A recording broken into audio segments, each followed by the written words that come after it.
In 2009, some 521 American soldiers died in the war in Afghanistan. In September alone, 70 were killed. My garment's out there. Opinion polls at the time showed waning support for the war. Inside the White House, debate was raging over whether to send more troops for what President Barack Obama had called a war of necessity. Go. On September 8th, in a small village in eastern Afghanistan, Marines came under heavy fire. Marine Corporal Dakota Meyer describes the day. And they took contact, started getting taking fire from the enemy when they got in there. Air support was supposed to come in 15 minutes, and then it wasn't showing up. So myself and another staff sergeant decided that we need to go in there and try to help. So we went in there in a truck, made 5 trips in, had another team, another captain named Captain Swenson, who was right there next to us, and Lieutenant Fabio. We went in 4 or 5 times trying to retrieve the bodies and get as many Afghans and Americans out as we could. And then once we got in there, we found the bodies of my team. Meyer was made available to Reuters by the Pentagon. The 23-year-old Kentucky native will be the 3rd living recipient and first Marine to be awarded the Medal of Honor for actions in Iraq or Afghanistan. He says he didn't even think about going in under heavy fire. It's a real simple decision to make, to go back in there and get them. And yeah, going in 5 times, you know, I never once thought they were all dead. And you know, when I got to them and found them all dead, you know, it's just it's the worst feeling ever. Meyer completed his active duty last year. He's back in Kentucky now, working for a cousin, pouring concrete. It's hard, you know. It's even harder to come home knowing, you know, having a lot of people call you a hero and you know,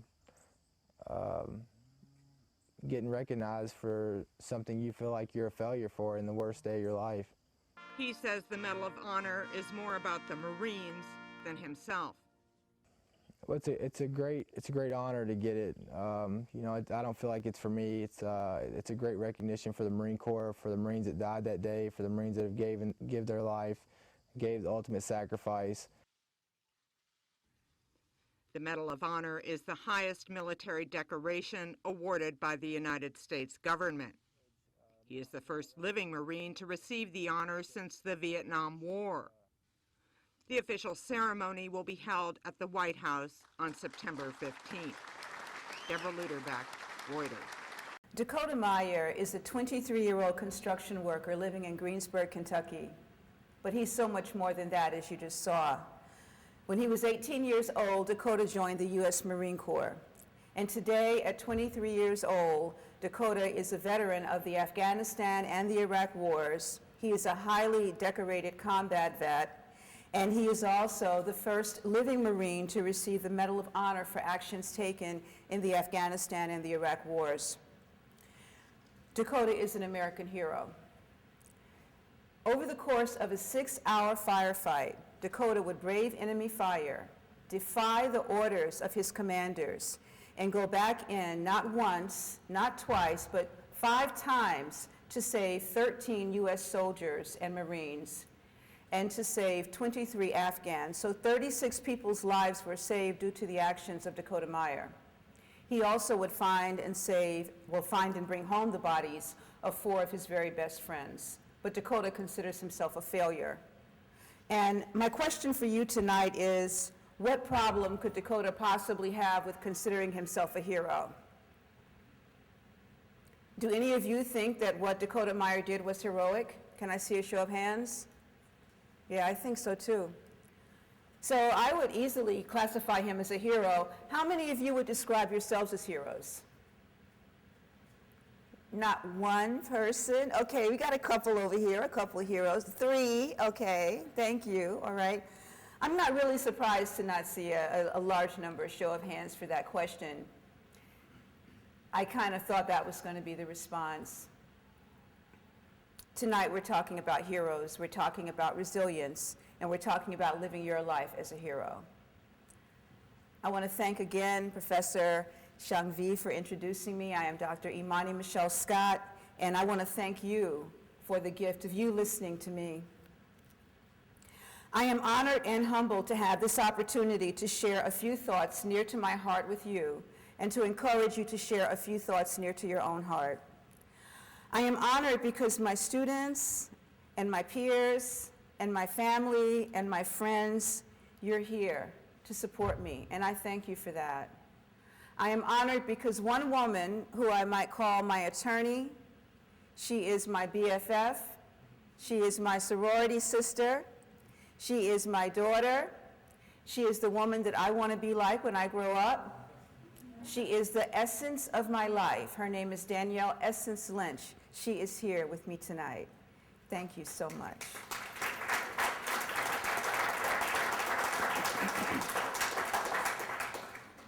I am humbled because I am so blessed to be here, and I know those blessings help me to beat the odds. I was the first child of an unwed 17-year-old high school student. And when I was born, my mother and I had no home of our own, so we lived in a house next door to my grandmother, next door to my great-great-grandmother, next door to my great-grandmother. So I was the fifth of 5 living generations of women. I'm blessed. I'm humbled because as a young child, I had very few material possessions. In fact, as a young child, I don't even remember having toys, and certainly not video games. But I had an overwhelming amount of love, so I never knew lack. My greatest joys were playing with the rocks that lined the train tracks that ran behind our houses, and my cousin and I would store them up and have a little stockpile so when the trains came by, we could toss them when my grandmother wasn't looking. I remember playing hide and seek under wooden houses held up by wooden mallets. I remember making mud pies with my friends. That was a lot of fun, guys. I mean, we had no video games or anything. We made mud pies, and we took them and we lined them along the sidewalk so they would bake in the sun. And when I was hungry, I would eat ketchup sandwiches. And if you never had a ketchup sandwich, don't laugh. You got to try it. You got to have Merita old-fashioned white bread and Heinz ketchup. Delicious, trust me. And one of my greatest joys was at 3:45 every day I'd race through the front door just so I could catch the 4 o'clock flowers bloom. So that's how I had my fun. It was a simple life, but it was a joyful life. My mother was my first realization of a hero. She was the smartest, most stubborn, most determined, most beautiful woman that I ever met. She would go on to graduate high school and become one of the first African American managers to work for what was then called Southern Bell. Today it's called Bell South. She was a woman who was determined that I would have things she did not have. So as I got older, she introduced me to ballet, and I played the cello, and piano lessons, and Girl Scouts, and charm school, and all the things that she never had. And my mother was a woman who, when she was my age, would die of cancer and break my heart. But I know even she is here with me tonight. I am humbled because at 19 years old, I was an unwed college student who would eventually go on to give birth to the greatest joy of my life, my daughter. And when I was in school, we lived off work-study jobs, student loans, and government assistance. So yes, I was on welfare. I would marry young, work 2 jobs while staying in school, and because of my mother's influence, I'd be the first in my family to graduate from college, to earn a master's degree, and to earn a doctorate. I am humbled because I have experienced many tests of life and deep heartache. I've experienced deep pain and trials related to persons that I loved who have died and who have suffered serious illnesses. I've been physically attacked, emotionally abused, and verbally assaulted by someone who said he loved me. I've been bullied. I've experienced deep debt, painful loneliness, shame, anger, guilt, hurt, you name it. It's not been easy, but I am still here, and I am a better person because of the tests that I've endured and passed. And I'm here tonight with you. And now I'm not sharing with you what Thomas More might call the dark nights of my soul because I want your pity or your empathy. And I certainly don't wear my pains and my struggles as badges of honor. I'm sharing them with you because these stories comprise my story, and we all have stories. Tonight is about sharing stories. Not the stories of fantasy and idealism, but the stories of reality and pain and doubt and challenge and crises. And I believe that many of you know what I'm talking about because odds are at some point you've endured heartache, and you've endured pain, and you've endured challenges, and maybe you cried, and maybe you prayed, and maybe you cried and you prayed some more, but you know what? You're still here. And trust me, if you have not experienced the pain of life that kind of makes you wonder at some point, can I really do this thing called life? Just live a few more years. Life is difficult. Those are the opening words to M. Scott Peck's Road Less Traveled, because life is difficult. To illustrate that, let me introduce you to Nick Vujicic. Thank you, thank you. Thank you very much. Take a seat. G'day everybody, how are you? Before I start anything, I want to first of all thank you for the opportunity here to be a part of the Summer Conference 2006. For those of you who don't know me, my name is Nick Vujicic. I'm 23 years old, and today I want to share with you 3 main keys in my life that got me from a life without limbs to a life without limits. For those of you who do not know my story, I was born without arms and legs. There was no medical reason why this had happened. Today I just want to be real with you. I'm going to be in your face at times, and I'm not going to apologize for it, so buckle up. But before I do get into anything, I always love to share some funny experiences that I've had in my life. I love kids' reactions. Kids' reactions are fantastic. Like, I go to the shops and everybody just stares at me and stuff. You saw me in my wheelchair there on the DVD last night, and all the kids coming up and saying, "What happened?" And I go up and say, "Cigarettes." And stay away from those cigarettes. Anyway, I have a lot of funny stories, but I love to do quite a few hobbies of mine, like, I jump in the pool and I actually float like a life jacket, as you've seen on the screen. I bob up and down like this, and then have my little motor down here and go brrr, like this. When I go to public pools and stuff, all you see is this head floating across the water like this, and kids freak out. But I went to South Africa on our tour in 2005 in February, and went to a water theme park, and for the first time I went down a water slide all by myself. I was very proud of myself. And obviously at the bottom of the slide there's a pool with people just chilling, just relaxing, chillaxing, you know what I'm saying? They're minding their own business, watching others come down the slide, and here I come, they're all looking at me, and I was so tempted to look at myself and go, "What happened?" Be pretty cool. But look, the funniest story I can tell you is when I'm in a car. Obviously you have no idea that I have no arms, no legs. You just see my beautiful, sexy face. And we're at the red lights, and this car pulls up next to us. This girl's looking at me. And I'm thinking, okay, let's have some fun here. So I look at her, and I get her attention, eye contact, and I'm like, okay, this is what I'm going to do. I actually get my seatbelt in my mouth, loosen the seatbelt, and in the car seat, just do this.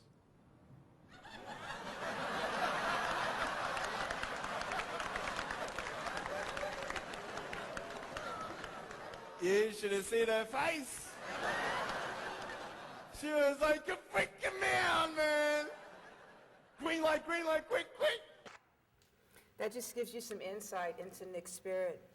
Nick was born in 1982 in Brisbane, Australia, with no arms and no legs. And I'm sure you can imagine Nick was bullied. And he experienced deep depression, bouts with low self-esteem, and painful loneliness. But Nick would go on to earn a double bachelor's degree in accounting and finance, and today he is president of a 501c3 company in California called Life Without Limbs. And he lives his life to inspire and motivate people. Now, like Dakota, Nick could easily be characterized as a hero, and I'm sure many of you would agree. My definition of a hero is anyone who achieves remarkable success in the face of overwhelming odds and lives a richer and deeper life of substance because of the experience. So in that case, my mother was a hero, I'm a hero, my daughter's a hero, you guys, you're heroes because I know many of you have achieved remarkable success in the face of overwhelming odds, and you've lived a richer and deeper life of substance because of your experiences. So maybe you didn't venture into enemy fire like Dakota, and maybe unlike Nick, you have both arms and legs, and maybe you weren't born into poverty, and maybe you're not a single teenage mother, and maybe you never lived on welfare, and maybe you've never been bullied or physically attacked. But even so, many of you have traveled heroic journeys, and you've lived a life where you have learned to experience and appreciate the value of those journeys. Unfortunately, many of us hide the stories of those journeys. We're hesitant to claim those journeys, and certainly we don't call ourselves heroes. Why do we hesitate to share the stories and claim the journeys that make us heroic? Is it because we are ashamed of our pain? Is it because it still hurts?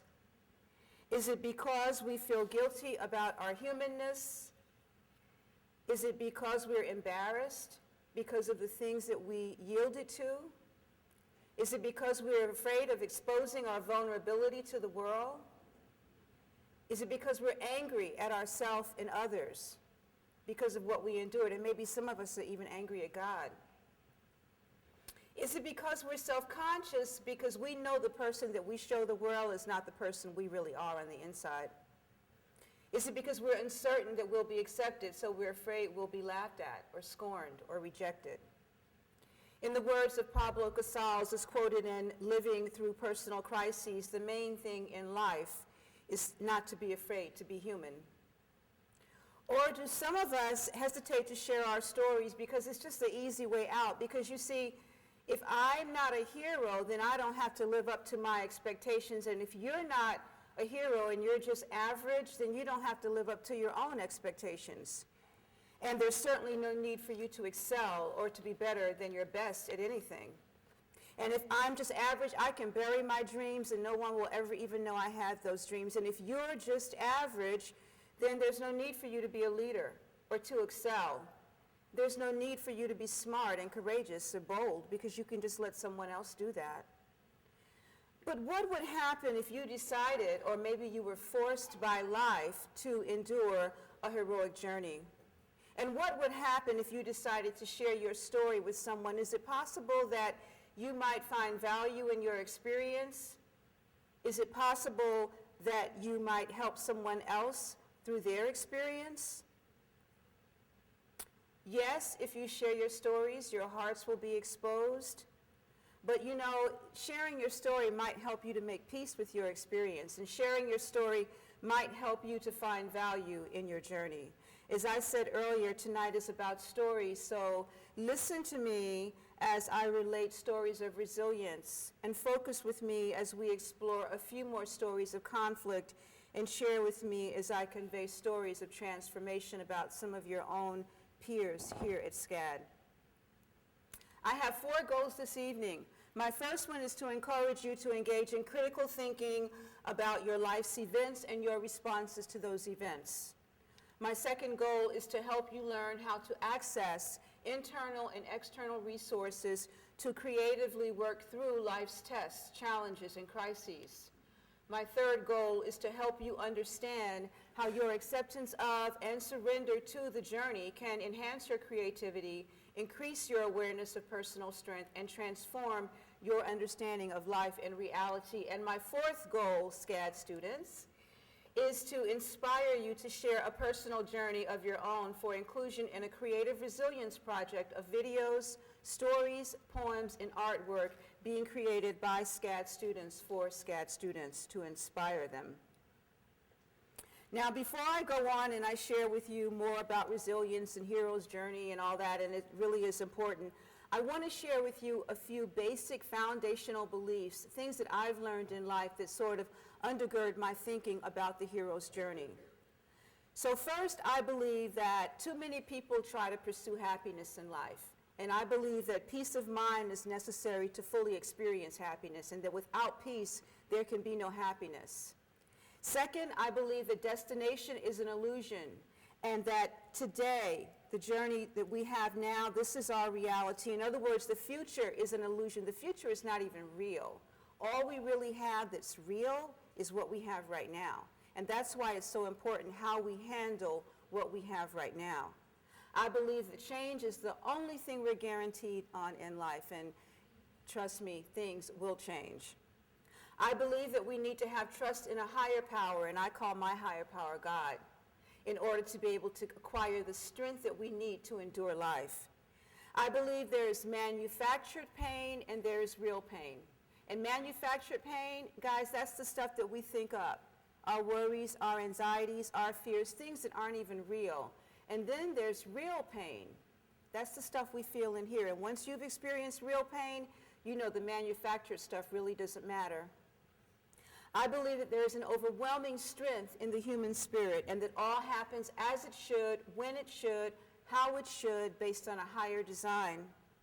I believe that we have no control over anything, and we spend too much of our times worried about what we can control, and control is an illusion. And finally, I believe that the unfolding of our awareness of something does not guarantee us an understanding of that thing. In other words, there are some things that we will never, ever, ever understand. Throughout my life, these types of beliefs became the foundation of my wonder and my drive to understand how humans survive the pain of living. Wisdom begins in wonder. I love that quote. Wisdom begins in wonder. And that is the opening quote to my dissertation, where I studied survivors of the terrorist attacks of September 11, 2001. On September 11, many of us found ourselves in wonder. There was a lot that we were confused about, and many of us observed shock and suffering and pain and trauma and fear and even death. I became completely fascinated with wondering. I wondered, how do people journey through facing their own mortality, facing death? How do people journey through that, and how would they characterize their experience?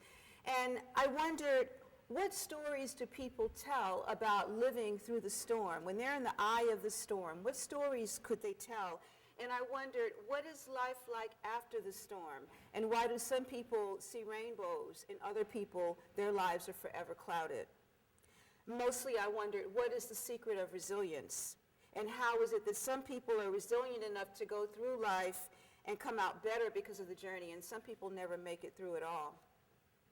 I referenced hundreds of books and scholarly articles and scientific studies, and I cite over 160 of those in my dissertation entitled Shadows of the Soul, Exploring the Transitory Nature of the Human Spirit in Response to Violence and Trauma Associated with Terrorist Phenomena.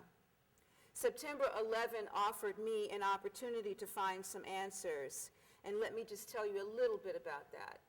So I decided to go to the Pentagon, Fort America, to conduct my interviews for my dissertation study. And I describe what I did as going through the back door, because even though I tried to get official approval from those at the Pentagon that can give approval to go in and conduct my interviews, I could never get approval. So I literally went through a friend who knew a friend who had a friend who asked a friend, do you know anybody who was there, and can this woman come and ask them to tell her their stories and give their interviews for her study? And after I convinced him that I really was serious about this and that this was a serious scientific project, then finally I got into the Pentagon with 6 people lined up to share me stories. To share their stories with me. By the time I left, I had 18 stories, because people kept saying, well, you got to hear this story. You got to talk to this person. You can't leave without speaking to this person. So 18 interviews comprised my dissertation. The only requirement to be interviewed was that they had to be physically present in the Pentagon when the planes attacked, and they had to fear for their lives. Now, when I interviewed these people, I had to guarantee them anonymity. I had to maintain their confidentiality. I could not use their real names. So I asked them to select pseudonyms, which would be the names they would go by in my study. And I'm going to share a few of their pseudonyms with you so that you can kind of get an idea of what the impact of September 11 was like on their lives. And then you're actually going to hear a few of them share their stories with you. Their words are interpreted. So one of the pseudonyms was Flash, and this man chose Flash because he said that his primary memory was being swept up in a ball of fire when the plane hit. And then there was Eagle. And she chose Eagle for her pseudonym because she says that she remembers standing there literally watching her body burn, feeling her hair on fire. And she would spend months in a hospital recuperating, but she credits her survival with her strength and resolve. And then there was Life Worthiness. It's kind of an awkward pseudonym, but she said that she knew after she survived September 11, she had a purpose for living. And then there was Scout. And even though he was bloodied and bruised in the attack, he refused to leave the building. He would go in and out and in and out, trying to find people that he could rescue. And then there was Mary. Now, everyone that I interviewed in my study was very special to me, but Mary was extremely special. And of course, this wasn't her real name. But Mary was a single Army sergeant who had just had a baby. And on September 11, 2001, she had returned from her maternity leave. And so she didn't take her baby to the daycare because it's a newborn baby, and she just wanted the baby right next to her. She has him sitting here in a cradle. And she told me that when she went to turn on her computer, she pushed the on button, and all of a sudden the building exploded. And she wondered, what did I do? She literally thought when she touched the on button, that's what caused the chaos. Well, of course, in that moment, she turned and she glanced, and her baby was no longer in the stroller. So, and as an aside, Mary's story has been told quite a few times in subsequent magazine articles that I've seen. But so Mary's, her baby's not in the stroller, and she's sitting there, and there's fire, and there's smoke, and people are screaming and running all around her, and she's, help me find my baby, help me find my baby. She refused to leave until she found her baby.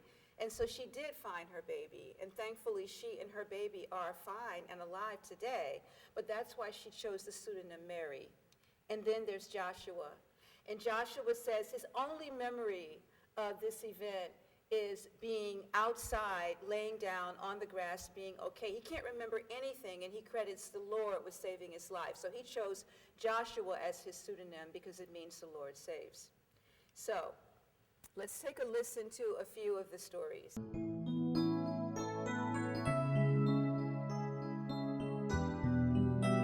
As I was leaving my husband a message on his voicemail, all of a sudden a big explosion came through, and a force of wind, a big fireball came through.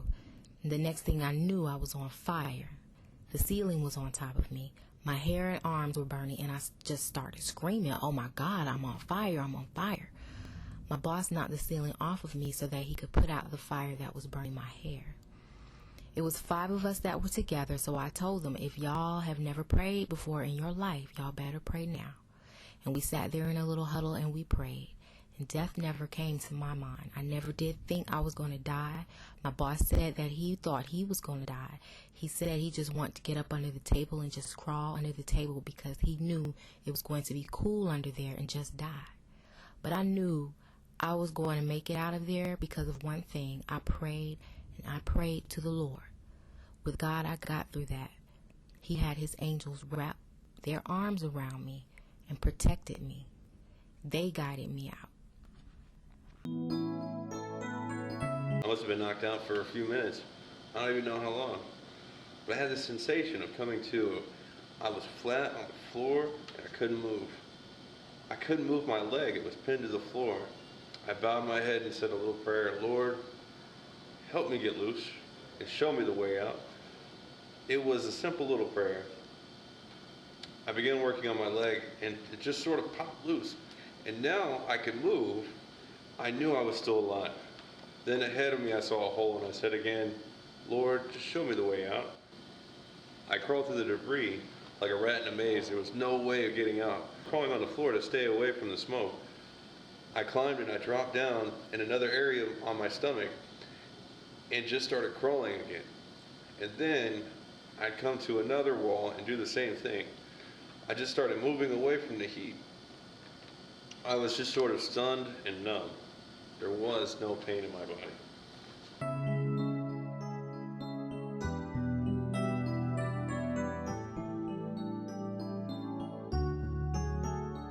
At one point, I had this overwhelming feeling of dread. I mean, it was like I was submerged in this feeling of dread. And then, instantaneously, it turned into fear. It was a, this must be the end of the world kind of fear. But it wasn't just fear for myself. It was a fear that I might never see my wife and kids again. I looked around and could see the look of deathly mortal fear in people's faces. But then, all of a sudden, I kind of felt like, okay, I can handle this. Let me go in there and help. I can leave now because this is much bigger than me. I can do this. It was like I was entering a new dimension.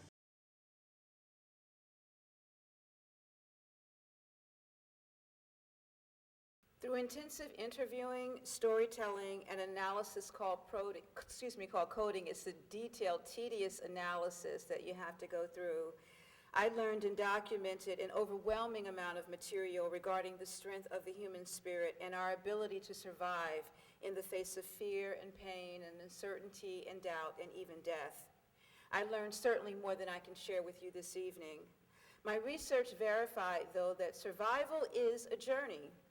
And my findings were linked to a 6-step hero's journey created by Doctors Lorna Catford and Michael Ray in their book, The Path of the Everyday Hero, and it's based on the classic work of Joseph Campbell, Hero with 1,000 Faces. One of the most important things I learned was that the moniker, the hero's journey, is a little misleading because in and of itself it suggests that the hero kind of accomplishes these things on his or her own, but that's not true. We have to have what are called allies, and I'll go into more detail on that in a second. But I did want to share this with you too. When September 11 occurred, I was a professor at a different institution, and I had my students write papers because I wanted them to write out their feelings, to be able to share what was going on in their hearts. Many of them have been traumatized by it. One of my students lost his brother in the World Trade Center. And one of my students titled her paper, "My Soul Was Weeping." And I never, ever forgot that. My soul was weeping. The idea that at 18 or 19 or 20 years old, she could even verbalize her feelings so succinctly as a weeping soul. And so it reminded me of how much I learned from my students. And you guys know I'm always telling you I learned so much from you, and I really do. So I talked with 3 of your peers here at SCAD who I knew had undergone challenges, and they invited me to share their stories with you tonight. Now, I am referring to them with initials that are pseudonyms, so it's not even their real initials in some cases. There are going to be 3 stories that I'll share, and we'll go ahead and get started with DC's story.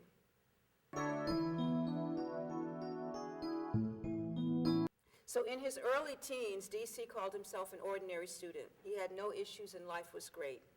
But in 2002, he was involved in a car accident that would cause him to undergo 15 hours of brain surgery. He would spend months in a hospital recuperating, and he said that for the next 8 years he had serious side effects. In his words, this crisis was not just physically painful, it was mentally painful. When DC was in the hospital, in the bed next to him was a little 5-year-old boy, we'll just call him Joey, and Joey had undergone 2 brain surgeries. And so DC and Joey eventually became friends because they were in there for so long together.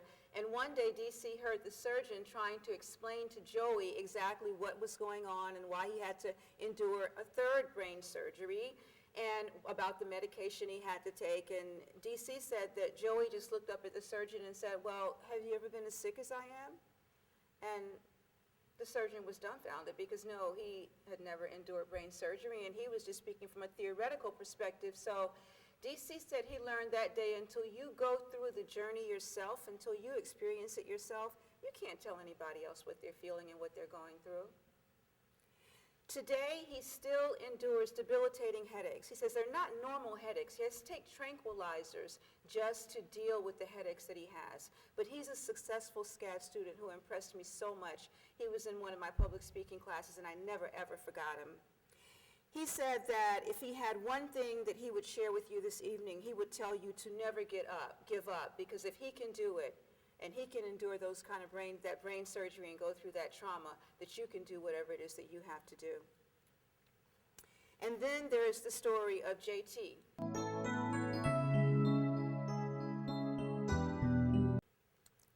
Now, JT was another student that I had in my public speaking course, and she's a very special young lady, so I'm going to tell you a little bit more about her personally in a second. But in May of this year, 2011, her house was struck by lightning several times. And so at 2 o'clock, her and her family were roused out of bed and stood outside the house until 6:30 watching it burn to the ground. JT lost all of her family possessions, her pictures, their memories, all of her art projects. She only had the clothes on her back. She told me she also lost her 2 adorable tabby cats, her German Shepherd, and her chocolate lab. JT told me she lost her stability, her sense of security, and also her place of refuge. She says, "It was horrific. I was in utter disbelief and complete loneliness. I felt like there was nothing secure in my life anymore. I felt like something terrible could happen at any moment, and the only thing that made me feel better was the reassurance that none of my family members were injured." So about JT personally, she is this beautiful, beaming young woman who just pops up at my class out of nowhere sometimes, and she goes, "Hey, Dr. Scott, how are you, Dr. Scott?" And she just makes me smile, and she's beaming, and I love her, and I look forward to those little visits when she comes unannounced. And then one day I saw her in the hall, and so we're passing each other, and I kind of look at her, and I'm like, "Hi, JT," and she's hi, and she kind of keeps walking, but she's not smiling. And it was May, finals time. I'm thinking, okay, well, she's really stressed out because of finals. And I saw her a few days later. She burst into my class, "Hi, Dr. Scott, how are you?" And she's got this big tray of donuts. And so I'm like, "JT, I saw you the other day, and you weren't smiling." And she says, "Well, yeah, that's because, well, my house burned down." And so I'm thinking to myself, what kind of strength does this woman have that she can smile and bring donuts and be beaming, and she's endured this kind of pain? And it was painful. In fact, she told me that she's still undergoing the healing process. She says that she credits her strength to her faith in God, her loving family, and to many of the friends and professors and administrators here at SCAD who helped her deal with it. She's learned some things. She says that we're not guaranteed tomorrow, and she wants you to know that. And she says that no matter how much we think we understand what someone is going through, we really never know what they're going through. She says that she lives each day as if she will leave this earth on tomorrow. And then there's the story of JB.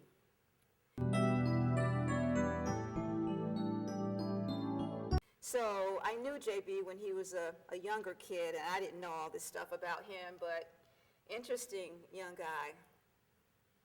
When JB was in 9th grade, he was trying to protect a friend from being bullied, and he got involved in a fight. He was kicked out of school. He was sent to an alternative school. He said, "I never knew that the decision to fight a bully would have such a lasting effect on my life, an effect that would cause suffering for years to come." So he goes to this alternative school. He said it was in one of the worst neighborhoods. He said he learned nothing except that if you smile and you're semi-decent, the teachers will pass you. He said class was a zoo where students continued to engage in outbursts filled with anger and rage, and the teachers had no control. But 1 year later, JB was sent back to regular school. But when he got to regular school, he realized he didn't learn anything. So his grades went down. So he's kicked out of regular school, sent back to alternative school, only this time it's worse. He was forced to walk through metal detectors. He was patted down front to back. He had to open his mouth and lift his tongue just to go to class. He witnessed kids being bullied and arrested on a daily basis. And he said he learned absolutely nothing except how to be disruptive. But then a year later, he goes back to regular school. And then he realizes that most of his friends have dropped out and that he didn't learn anything. 2 years have been lost. And so he had to make a decision. And the decision was he could drop out of school or he could stay in school and teach himself. And that's what he did. He stayed in school and taught himself. He said he studied 3 times as hard. He would work with tutors. He would practice his writing to help improve his grammar. And he would go on to become the first person in his family to graduate from high school. He says, "I worked through this event by keeping faith in myself, and I thank my mother for telling me how smart I am every day, and for my grandmother for telling me I can be anyone I want to be in this world because I'm special, I'm gifted, I'm unique." He says, I realize that we're all the same. Whether you're rich, poor, weak, or strong, we all wrestle with fear and have shortcomings. The only difference is how we go about improving ourselves in the face of those shortcomings. Now, will you please join me in giving a hand to DC, JB, and JT for sharing their stories tonight.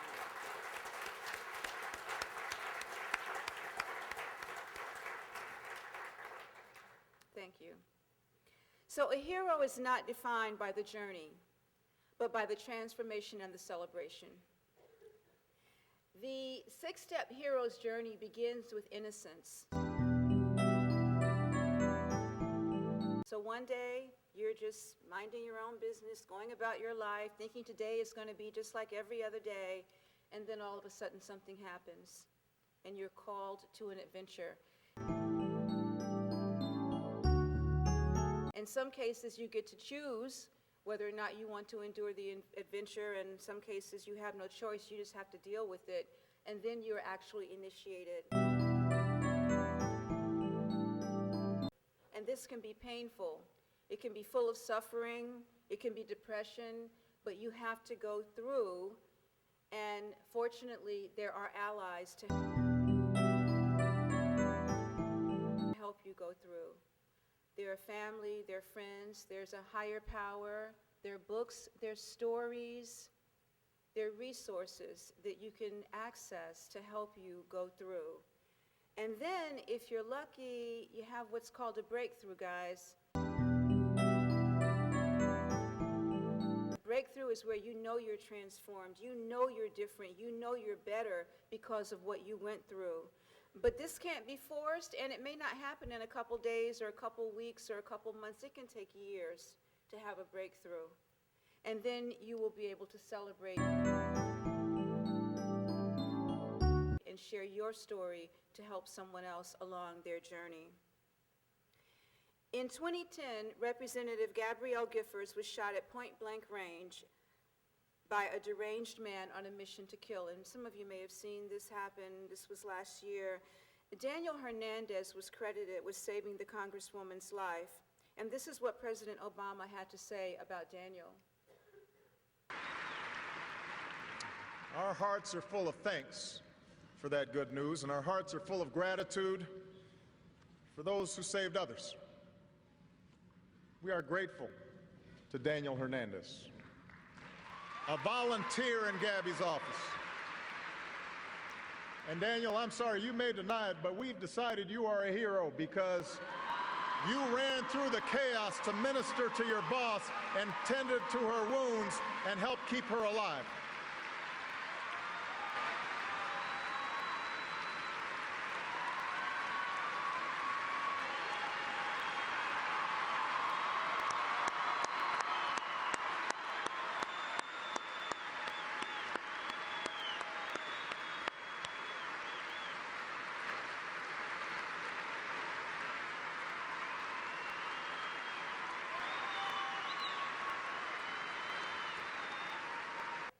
Ran towards the shots.